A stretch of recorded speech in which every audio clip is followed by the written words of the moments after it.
খাগড়াছড়িতে, সেখানে আজকে আগুন জ্বলছে, যেখানে আমি শান্তি চুক্তি করে দিয়েছিলাম। নারীদের উপরে নির্যাতন, আজকে প্রত্যেকটা জায়গায় এমন কোনো জেলা উপজেলা নেই যেখানে এই নির্যাতনের চিহ্ন না আছে।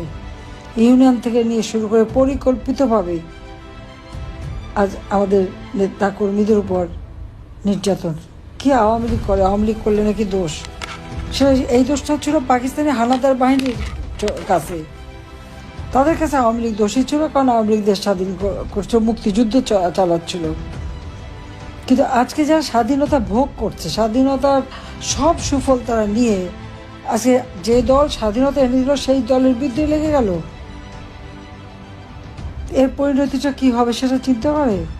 একটা জঙ্গি, ফ্যাসিস্ট, অত্যন্ত স্বার্থপর এই ইউনূসের ক্ষমতার লোভ আর দেশ বিক্রি করার মুচলেখা দিয়ে আজকে আমার দেশটাকে ধ্বংস করে দিল। কৃষক, শ্রমিক থেকে মেহনতি মানুষ, ক্ষুদ্র ব্যবসায়ী, বড় ব্যবসায়ী, কারোর জীবনে সাথ দেয়, সবই ধ্বংস। অর্থনীতি পঙ্গু করে দিয়েছে। যে প্রবৃদ্ধি আমি 6.7 ভাগ করেছিলাম, সেটা 2 ভাগে নেমে গেল। মাথা পিছু আয় কমে গেল। মানুষ দরিদ্র সীমার নিচে চলে যাচ্ছে আবার, যেখান থেকে আমি তাদেরকে টেনে তুলেছিলাম।